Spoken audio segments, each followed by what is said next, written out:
Kumusta mga boss?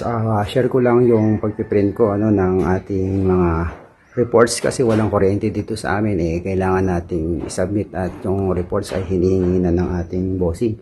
Kaya nga lang problema, walang kuryente, asap ito. So kailangan na natin i-print. So, ang gagamitin natin ating solar setup. Ayan, so nakikita nyo po, ayan na. Yung ating mga gamit po dito sa ating solar setup na ito ay nakatouch po sa video na ito at meron din po tayong tutorial na nandito sa ating channel. Tingnan po muna natin, no? Yan, papakita ko sa inyo. Yan, so, gagamit po tayo ng printer dito. No, kung kayo po ay nagtatrabaho, kailangan nyo ito, no? Kapag kayo ay, lalo na pag wala ng kuryente. Yan. Ang gamit ko pong setup, ayan, 100 watts po yan na solar panel.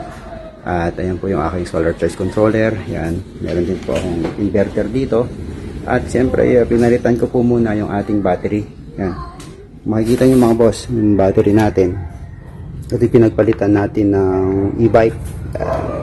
Ito ay lead acid. Makikita nyo naman, apat yan mga boss na nakaparallel. Sobrang lakas niyan. So, check po natin at papakita ko po sa inyo. Ito po yung gamit ko kapag walang kuryente dito at kailangan ng report ako. Kailangan nyo itong setup na ito mga boss. Napakamura lang ng setup na ito. Setup natin, no? Pakita ko sa inyo paano ko gamitin yung aking solar. Sa setup na ito mga boss, kailangan meron tayong mga breaker para safe yung ating paggamit ng kuryente kasi gumagamit tayo ng 220 dito. Open muna natin yung linya para sa 220. Tapos buksan natin itong inverter natin. Yan. At pagkatapos, kailangan din nating gamitin na yung ating 220. Ito meron din tayong breaker ng 220. Ayan. Pwede na natin gamitin yung ating solar setup. Saksak po muna natin yung printer.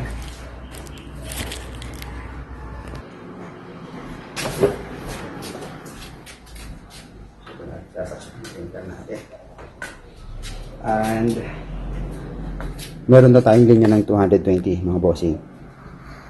Tingnan natin, on na natin yung printer natin.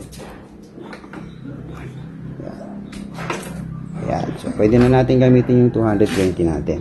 Yung ating setup mga bossing hanggang 800 watts yung kaya niyang paganahin na power ng ating mga appliance.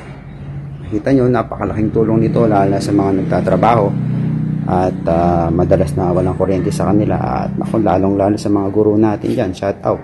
Madalas palaging maraming report. Piprint ko ho ngayon ay report, no? Print muna ako. At syempre dahil medyo mainit dito sa atin yon, paganahin na rin natin yung ating electric fan. Pakita ko rin sa inyo.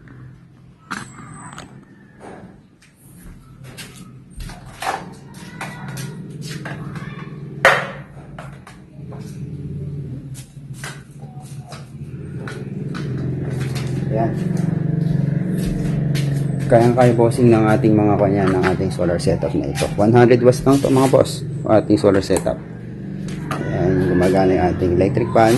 Tapos, pwede ka pa rin mag-charge ng cellphone kung gusto mo. Power bank.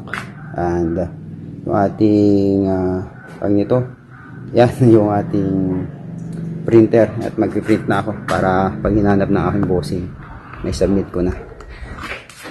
Ito ko lang sa inyo, mag-print na ako mga boss.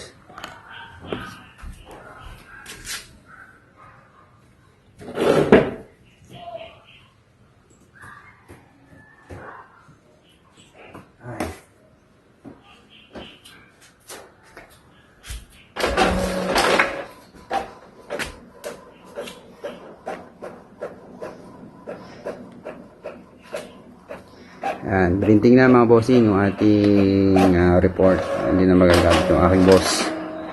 At makikita nyo, yung ginagamit natin yan sa ating solar setup, isang 65 watts na electric fan at yung ating printer. Ngayon, kung gusto nyo pang magdagdag, kaya pa naman yan basta yung ating ginagamit na appliance ay hindi aabot o hindi lalagpas sa 800 watts. Kayang-kaya yan.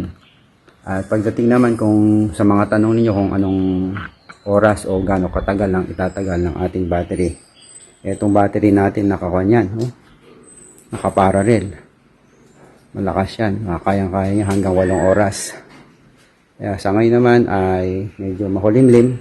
Yan yung paligid natin. Maganda naman yung charge niya. bandang alas 12 na ngayon, makalimlim at medyo muulan, pero ice pa rin. Kaya pa rin natin magamit yan. Tatagal pa yan ng hanggang 8 oras. So muli po mga bossing, kung naghanap kayo ng ganitong solar setup, hindi nyo na kailangan maghanap ng installator o installer pala. Kailangan nyo lang ay konting tiyaga sa pag-DIY at ayan, meron na kayo magagamit in case na walang kuryente. Napakalaking tulong nito sa atin. Lalo na yung gumagamit ng mga 220 syempre pag walang kuryente. Yung mga materials na ginamit natin dito mga bossing ay nasa link ng video na ito. At meron din tayong tutorial para sa setup na ito. Visit na lang kayo sa ating channel. Ayan. So muli mga boss, mga kayehe, maraming salamat and don't forget to subscribe sa ating channel. Ayan, sana may natutunan kayo ngayon. Ito yung solar setup natin. Ayan. Ayan. So yung ating panel na ginamit dito 100 watts lang. Sige po, muli po hanggang sa muli. Maraming salamat po.